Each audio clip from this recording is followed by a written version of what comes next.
तो उस दिन जब वो विशोली गांव के जंगल में घुसे, एक अजीब सी परछाई उनका पीछा कर रही थी। गहरी अंधेरी रात में हवा ऐसे चल रही थी जैसे किसी ने आसमान को चीर दिया हो। विरोली गांव की गलियां बिल्कुल सुनसान थी।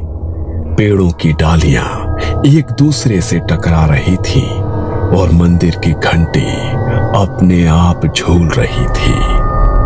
मंदिर के अंदर अंधेरा पसरा था। सिर्फ एक दिया रखा था राखनदार बाबा की मूर्ति के आगे। वो दिया जो बरसों से कभी बुझा नहीं था, आज बुझ चुका था। अरे दीपक, दिया बुझ गया क्या? हाँ बाबा, खुद ब खुद बुझ गया। मैंने कुछ नहीं किया। अरे बाप रे, ये शुभ नहीं है। राखनदार कभी बिना संकेत के नहीं सोता। बाबा देखो, ये क्या है? मूर्ति के पास राख गिरी हुई है, जैसे किसी ने हाथ रखकर झाड़ दी हो। राख? मूर्ति के पास राख? हे देवा, ये तो अनर्थ का संकेत है। बाबा, हवा अंदर कैसे आ रही है? दरवाजा तो बंद था। कभी कभी जब देव जागते हैं तो अजीब चीजें होती हैं। उसी वक्त गांव के पश्चिमी किनारे से एक भयानक चीख सुनाई दी। बचाओ, कोई है क्या? गणेश राव और दीपक दोनों उछल पड़े। विट्ठल के घर की दिशा से आई है ये आवाज। चलो बाबा जल्दी। दोनों भागते हुए गांव के किनारे पहुंचे। लोगों की भीड़ पहले से ही वहां जमा थी। विट्ठल की पत्नी सोनाबाई जमीन पर बैठी रो रही थी। कोड़ी तरी। अगोस्ट बोलता है सब्सक्राइब कर ले। घरी आले होते। अरे दरवाजा तोड़ रहे, क्या हुआ अंदर? दरवाजा तोड़ा गया। अंदर विट्ठल फर्श पर पड़ा था, शरीर अकड़ा हुआ, आंखें फटी हुई। उसके होठों पर राख के निशान थे। दार ठक ठक झाले तो खिडकीतून आत पाहत होता। मग तो मंदिराच्या दिशेला गेला आणि परत आला नाही। शायद सांप काटा होगा। अरे नहीं, देख उसके नाखून काले हैं। सांप नहीं, कुछ और है ये। गणेश राव आगे बढ़ा, विट्ठल के पास झुक गया। उसने सांसें देखी, सांस नहीं थी, पर आंखें अब भी मंदिर की दिशा में देख रही थी। बाबा, ये फर्श पर क्या है? ये राख के निशान देखो, कमरे से दरवाजे तक बने हैं।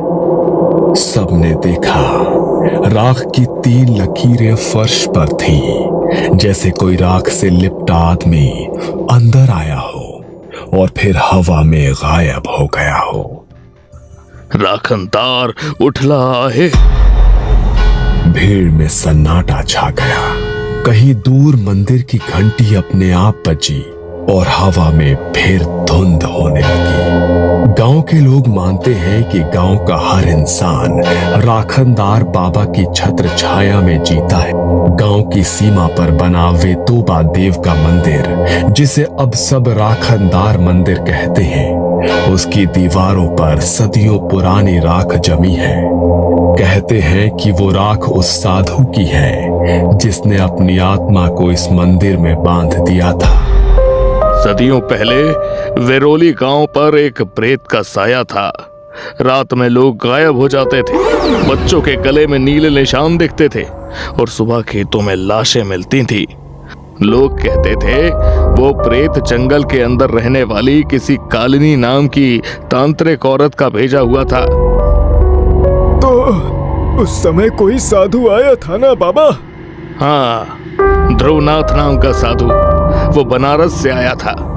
कहा करता था कि उसका एक ही उद्देश्य था, असुर से गांव को मुक्त करना। उसने पूरे 7 दिन मंदिर के बाहर साधना की और 8वें दिन उस कालिनी से सामना किया। कहते हैं कि दोनों के बीच ऐसी विद्या चली कि आधी रात को पूरा गांव थरथरा उठा। बिजलियां चमकी, पेड़ झुके और धरती से राख उठने लगे। आखिर में साधु ने खुद की आत्मा को बंधन में बांधकर उस प्रेत को उसी में समा लिया। वो स्वयं राख बन गया और वो राख वही है जो आज मंदिर की दीवारों पर चिपकी है। तब से हर साल आषाढ़ की पूर्णिमा को हम पूजा करते हैं। राखनदार बाबा को बकरे की बलि देते हैं ताकि वो जागृत रहे और गांव की रक्षा करता रहे। और अगर उसकी ये प्रथा नहीं निभाई गई तो राखनदार नाराज हो जाएगा और गांव का विनाश भी हो सकता है। लोग सिर झुकाकर सुन रहे थे। कईयों के आंखों में डर झलक रहा था। मंदिर बनने के बाद भी कई बार गांव पर संकट आया। एक बार महामारी फैली। लोग कहते हैं कि जब डॉक्टर काम नहीं आए तो राखनदार बाबा के मंदिर से खुद राख उठकर घर घर में बिखरी और बीमारी थम गई। दूसरी बार जंगल की आग गांव की ओर बढ़ी, पर रात भर बारिश हुई और गांव बचा रहा। राखनदार जाग गया था। सालों तक ये परंपरा चलती रही, पर फिर इस बार गांव में नए सरपंच बने शंकर राव पाटिल। शहर में पढ़े लिखे खुले विचारों वाले इंसान। अरे अब ये बकरे काटने की बातें बंद करो। ये सब अंधविश्वास है। आज के जमाने में हम रक्त नहीं बहाएंगे। पर सरकार, अगर पूजा छूट गई तो? अरे कुछ नहीं होगा। ये सब पुराने लोग हैं, डराने वाली ही बातें करते रहते हैं। अब हमें आधुनिक होना है। लोगों में बंटवारा हो गया है। हाँ, सही बात है, सरपंच सही कही है। पर आधा गांव डर गया, खासकर गणेश राव पुजारी। अरे तुम लोग नहीं समझते। राखनदार कोई साधारण देव नहीं, वो आत्मा है जो बंधन में है। अगर उसका व्रत अधूरा रहा तो वो खुद अपना हक लेने निकलेगा। पंडित जी, अब ये कहानियां बच्चों को सुनाइए। गांव का भविष्य इनसे नहीं बनता। सभा खत्म हो गई, पूजा रद्द कर दी गई। लोग घर लौटे, पर गांव में सन्नाटा था। कुत्ते तक नहीं भौंक रहे थे उस रात। पर गणेश राव चैन से नहीं बैठा। वो जानता था कि अगर बलि नहीं दी गई तो कुछ होने वाला है। उसने आधी रात को मंदिर का दरवाजा खोला, दीपक को साथ लेकर अंदर गया। बाबा, लोग देख लेंगे तो मुसीबत होगी। राखनदार की पूजा किसी मनुष्य से नहीं रुकती दीपक। अगर लोग भूल गए हैं तो भी उसका क्रोध नहीं रुकेगा। आज बलि नहीं है तो कम से कम दिया तो जलाएंगे। उन्होंने दिया जलाया, मूर्ति पर हार चढ़ाया और आंखें बंद करके मंत्र पढ़ने लगे। जय राखनदार देवा, गावाचन रक्षण करा।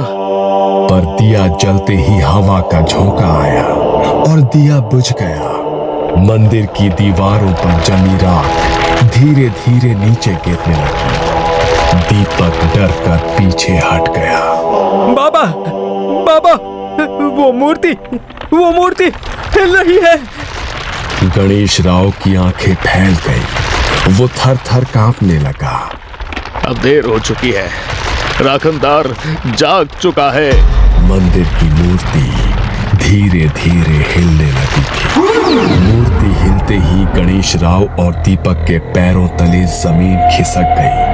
दीपक कांपते हुए बोला, बाबा, ये मैंने नहीं देखा कभी। मूर्ति हिली, सच में हिली।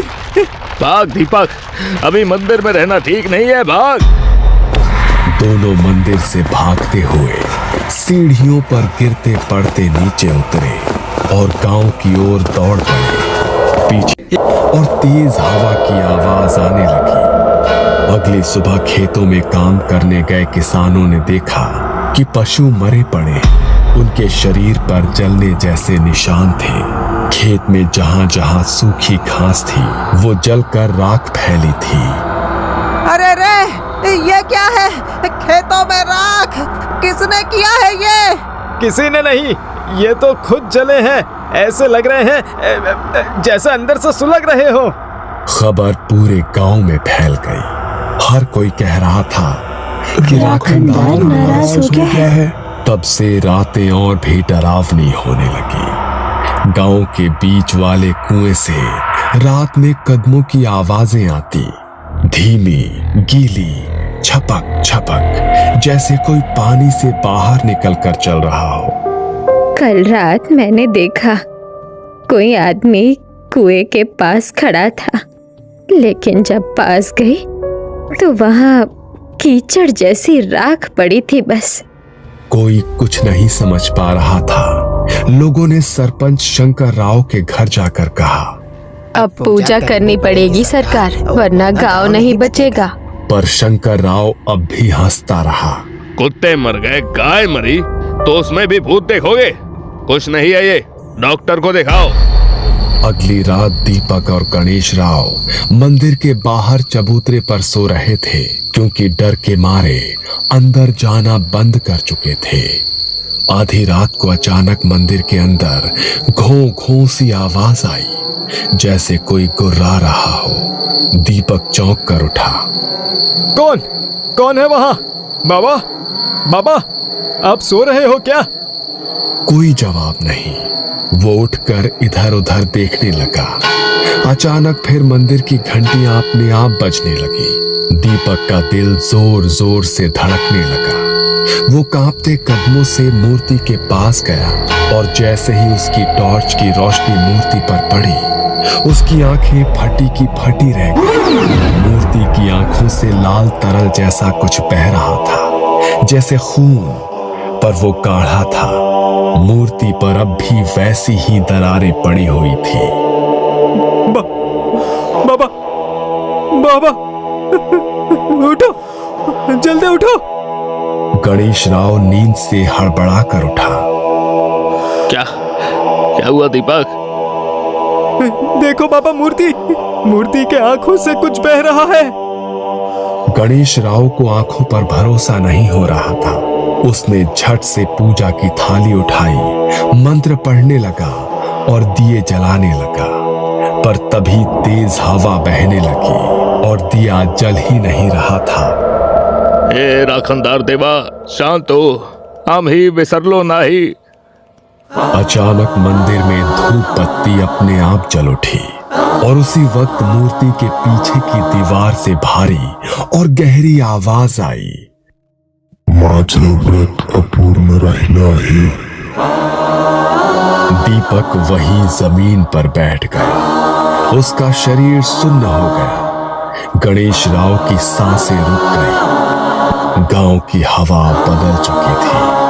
हर रात कुछ ना कुछ घटता था।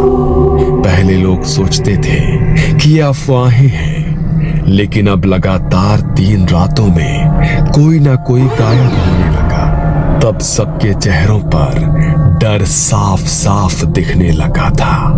एक शाम गांव के किनारे बसे अंबाजी के खेत से चीख की आवाजें आई। जब लोग पहुंचे तो अंबाजी की लाश अधमरी हालत में मिली।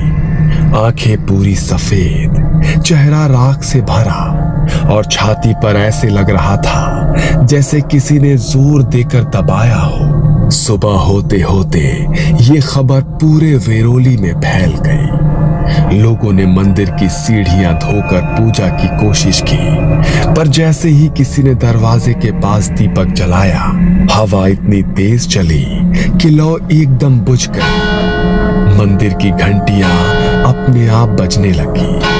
हर बार जब घंटी बजती, गांव के किसी कोने में एक और अनहोनी घटती। अब गांव 2 हिस्सों में बंट गया था।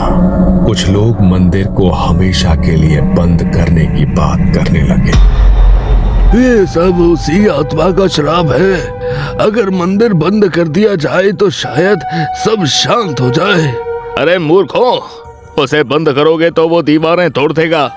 राखनदार कोई देव नहीं है, वो बंधन में बंधी शक्ति है। उसे पूजा से शांत किया जा सकता है, ताले से नहीं। कई लोग घबराकर पीछे हट गए, पर कुछ युवकों ने विरोध किया। अब ये सब अंधविश्वास है बाबा, अब इस गांव में बलि नहीं होगी।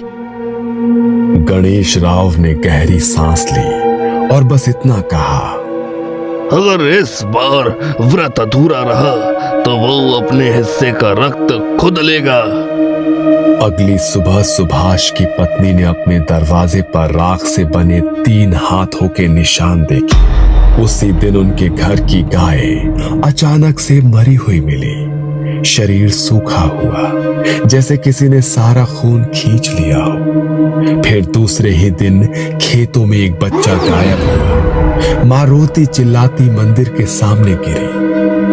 बाबा, बाबा मेरा बेटा लौटा दो, मेरा बेटा लौटा दो। लोग अब समझ चुके थे कि जो पूजा अधूरी छोड़ी गई थी उसकी सजा अब गांव भुगत रहा है। गणेश राव हर शाम मंदिर के बाहर दिया जलाता, मंत्र पढ़ता, राखनदार को शांत करने की कोशिश करता, पर जैसे ही वो आंखें बंद करता, मंदिर की घंटी अपने आप बज उठती और हवा में राख उड़ने लगती। कभी दिया बुझ जाता तो कभी मूर्ति से लाल द्रव्य टपकता दिखाई देता। गणेश राव की हालत बिगड़ने लगी थी। उसकी आंखों के नीचे काले घेरे, आवाज में थरथराहट और होठों पर वही एक बात, वो जाग चुका है। गांव के सरपंच जिसने ये सब बंद करने का फैसला लिया था, उसे अब रात में नींद नहीं आती थी। वो हर रात सपने में देखता कि राखनदार उसकी खाट के पास खड़ा है, राख से ढका चेहरा, लाल आंखें और हाथ में लाठी। हर बार वो कहता, तू माझं व्रत तोडलंस, आता तुझी वेळ आहे। सरपंच पसीने से भीगा हुआ जागता और दिन भर बेचैन रहता। एक रात उसने अचानक घर से बाहर भागने की कोशिश की। वो नींद में भागते हुए मंदिर की ओर जा रहा था। वो मंदिर के सामने गिरा और वहीं हार्ट अटैक से उसकी मौत हो गई। सुबह जब लोगों ने देखा, उसके चेहरे पर भी वही राख का निशान था, हाथों के 3 छापे, जैसे किसी ने पकड़कर उसकी आत्मा निकाल ली हो। लोग अब दिन में भी घरों से निकलने से डरते थे। कोई खेती नहीं करता, कोई मंदिर नहीं जाता, सिर्फ गणेश राव ही रोज मंदिर के बाहर दिया जलाता और बुदबुदाता रहता। अगर इस साल आषाढ़ की पूर्णिमा तक उसका व्रत पूरा नहीं हुआ तो वो पूरे गांव को ले जाएगा। धीरे धीरे रातें और लंबी लगने लगी। कुएं के पास अजीब आवाजें, खेतों में डरावने साए और हवा में राख की गंध से और भी भारी हो गई। सरपंच की मौत ने पूरे वेरोली गांव को हिला दिया था। अब सबको यकीन हो गया था कि राखनदार क्रोधित हो चुका है। गांव में सन्नाटा था। दिन में भी लोग दरवाजे बंद रखते, बच्चे तक खेलना भूल गए थे। तभी दोपहर को गणेश राव पूरे गांव में घूमने लगा। अब अगर हम चुप बैठे रहे तो राखनदार सबको ले जाएगा। आज रात सब लोग मंदिर चलो, उसके सामने माफी मांगनी होगी। बाबा, अब कौन जाएगा उस मंदिर में? वहां तो उसकी परछाई घूमती है। वो रक्षक है, दुश्मन नहीं। हमने उसका व्रत तोड़ा है। जब तक हम उसे उसका हक नहीं देंगे वो शांत नहीं होगा। शाम तक गांव के लगभग आधे से ज्यादा लोग जुटे। हर किसी के चेहरे पर डर था, लेकिन गणेश राव की आवाज में एक अजीब दृढ़ता थी। रात काली थी, हवा धुंधली थी। जैसे जैसे लोग मंदिर के पास पहुंचे, उन्हें लगा कि जमीन कांप रही है। मंदिर की दीवारों पर काली फफूंदी चढ़ी थी और दरवाजे आधे खुले हुए थे। गणेश राव ने अपने थैले से माला, बेलपत्र और मिट्टी का दिया निकाला और कहा, सब लोग मौन रहो। अब जो भी होगा उसका निर्णय वही करेगा। लोग मंदिर के अंदर जाने लगे। वहां घनी धुंध थी और हर सांस के साथ राख की गंध महसूस हो रही थी। दीपक ने कांपते हुए दिया जलाया और जैसे ही लौ उठी, दीवारों पर 3 परछाइयां हिलने लगी।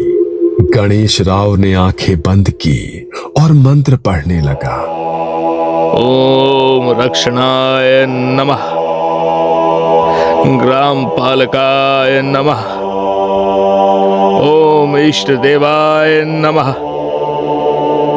दीपक ने माला उठाकर मूर्ति के गले में डालने की कोशिश की, लेकिन तभी तेज हवा ने उसे जैसे धक्का दिया और दीपक पीछे गिर पड़ा और मंदिर की घंटियां अपने आप बजने लगी। मूर्ति के सामने एक काली परछाई धीरे धीरे आकार लेने लगी।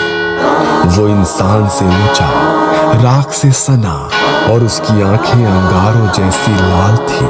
हाथों में त्रिशूल, माथे पर भभूत की रेखाएं। उसने भारी आवाज में कहा, तुम्ही माझं व्रत तोडलं। लोग पीछे हट गए, औरतें चीखने लगी। गणेश राव कांपते हुए आगे बढ़ा और कहा, बाबा हमें माफ कर दो, हमसे भूल हो गई है। राखनदार की परछाई ने हवा में त्रिशूल घुमाया। हवा में धुंध हुई और दीवारों पर पुराने साए दिखने लगे। एक साधु जो मंत्र पढ़ रहा था, चारों दिशाओं में आग की रेखाएं और गांव के चारों सिरों पर बांधी गई आत्मा। दीपक का शरीर कांपने लगा, उसकी आंखें पलट गई। गणेश राव ने देखा कि राखनदार की आत्मा अब दीपक के शरीर में प्रवेश कर चुकी है। दीपक के अंदर राखनदार की आवाज गूंजी, सदियों पहले इस गांव पर महामारी आई थी, तब मैंने अपना प्राण इस भूमि में बांधा था। मेरा रक्त, मेरी आत्मा इस गांव की रक्षा करते हैं, पर तुम्हारे अहंकार ने मेरा व्रत तोड़ा। हर आषाढ़ी पूर्णिमा को मेरे व्रत का रक्त दो, मेरा रक्षण कार्य जारी रखो, वरना ये गांव मिट जाएगा। गांव वाले डर से सिर झुकाए खड़े थे। गणेश राव ने कांपते हुए जवाब दिया, हम वादा करते हैं बाबा, अगली आषाढ़ की पूर्णिमा को हम व्रत पूरा करेंगे। आपकी पूजा, आपकी बलि सब वैसे ही करेंगे जैसे सदियों से करते आए हैं। वचन निभाओ, नहीं तो राख तुम्हारे ही रक्त से बनेगी। जैसे ही ये कहा, दीपक जमीन पर बेहोश गिर पड़ा। मंदिर में छाई राख धीरे धीरे नीचे बैठने लगी। घंटियां बंद हो गई और हवा शांत हो गई। सूरज उगा। गांव में कई दिनों बाद सन्नाटा टूटा। पंछी लौट आए थे। हवा फिर से हल्की हो गई थी। गणेश राव ने मंदिर के सामने दिया जलाया और कहा, वो गया नहीं, बस सो गया है। उसका व्रत अब हम सबकी जिम्मेदारी है। तब से वेरोली गांव में हर साल आषाढ़ की पूर्णिमा पर राखनदार की पूजा होती है, पर अब लोग बकरा नहीं, नारियल चढ़ाते हैं। पर मान्यता आज भी है कि अगर कोई उस दिन की पूजा भूल जाए तो रात को मंदिर की घंटी अपने आप बजती है और हवा में राख उड़ती है और फिर वही आवाज गूंजती है, माझं व्रत अपूर्ण राहिलं आहे।